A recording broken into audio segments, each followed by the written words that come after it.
can we deal with our current problems? Hello guys, welcome to Yundel channel, and today's share is about being aware. How can we really deal with our current problems? Life is not easy, guys. Every day we are facing different kinds of challenges, and how can we really deal with it? I am sharing it with you today because it's not easy. I'm still struggling every day dealing with our daily problems, with our daily challenges, but with the right mindset we can make it to deal with our current problems at this very moment. I know it is not easy. It is always a work and effort when we are going to work with ourselves for our best life.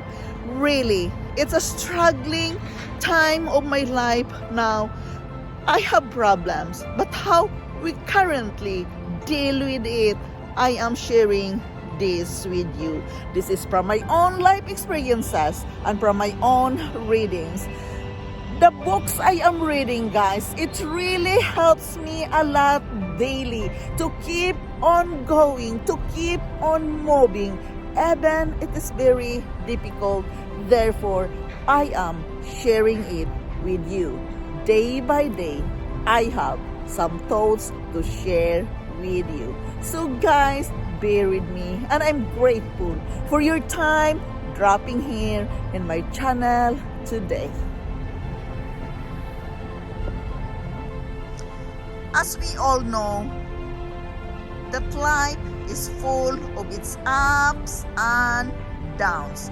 Today we may feel like we have it all figured out. We're more likely to deal with a problem when it is written down in front of us. Really, number one, guys, how can we deal with our current problems? It is being written here that we must do the writing, the journaling. We have to write our problems. We have to acknowledge it. It is easier to understand and work with our current problems when we can write it down. We must use our feelings to deal with it. Often make the mistakes of thinking our negative emotions of our problems. Yes, guys, it's so fast to think negatively of our problems when we are having difficulty to deal with it. We must use our negative emotions to guide us when we are feeling anxious, stressed, frustrated, and annoyed. In a particular situation, we must be aware what we are really feeling at this very moment. We must acknowledge the key point here that there is always a benefit to solving problems.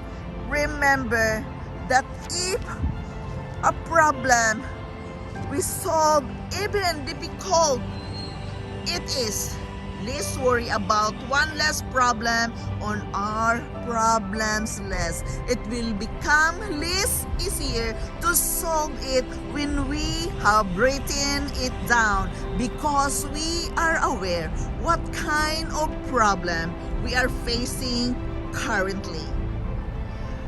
Guys, it is important to realize that there is a problem. Face it. That is reality. Face it, acknowledge it, and work with your emotions. Therefore, it is very important that we can make a list. Get in the habit of writing out of the problems in our life. This approach will help us to see how certain problems seems to come up again and again. We must face this challenge in life and focus on the problem and not the person. We must begin to ask questions. It is very important that, guys, writing it down, because you can acknowledge it. It becomes easier to focus what's the next problems needed to be solved when we write it down. Face just the facts and be careful to avoid put opinions or assumptions into our definition. We must be specific and concrete.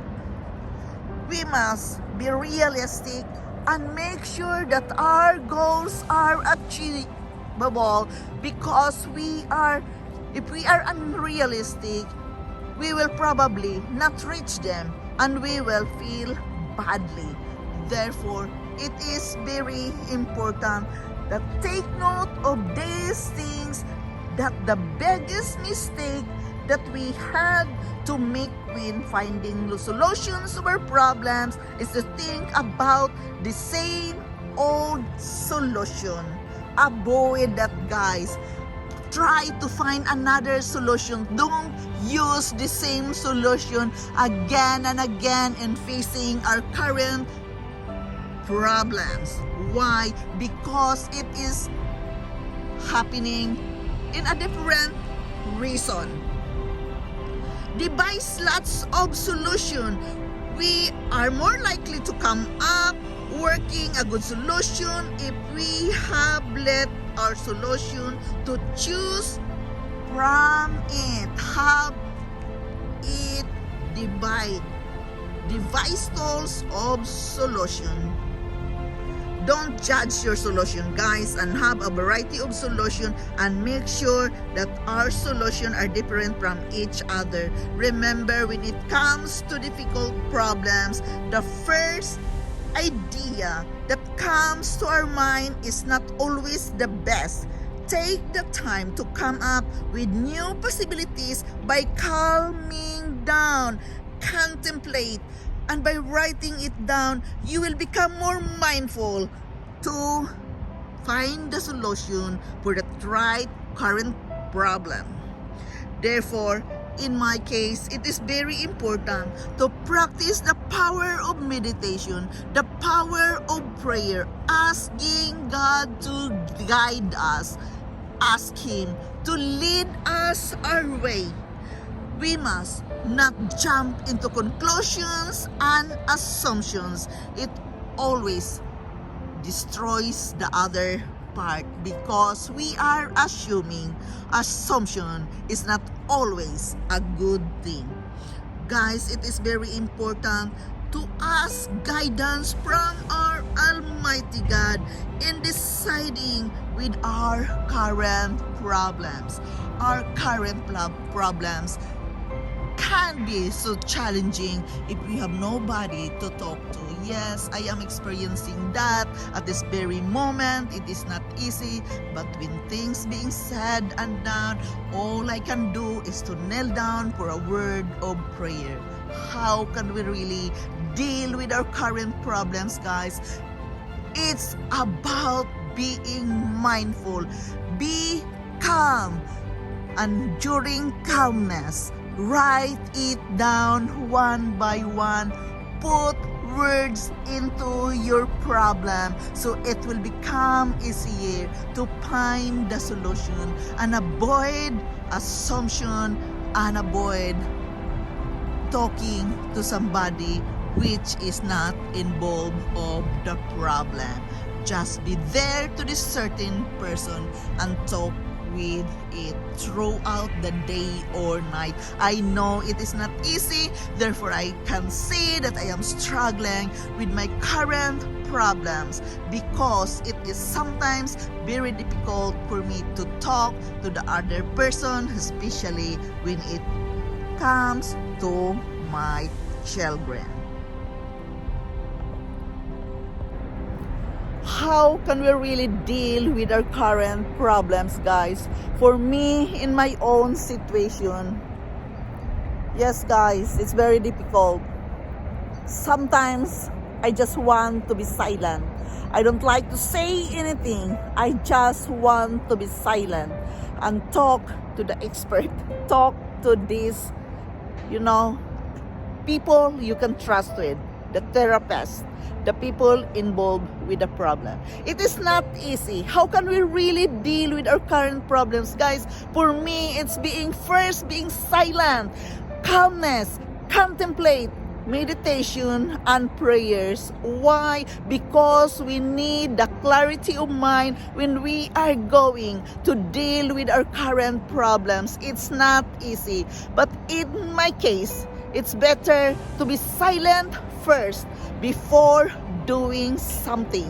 So therefore, silence, prayer, meditation can help me to clear my mind, to solve and deal with my current problems. So guys, again, this is Yundel. Thank you so much for listening. Thank you so much for being here with me today. I just finished work here. This is Sanbika where I work, and I must share with you some thoughts right away before it's getting late. I am forever grateful to each and every one of you guys being here in my channel every day. Thank you, thank you, thank you so much for your support here in my life journey. Thank you so much, guys. I love you all, and bye-bye.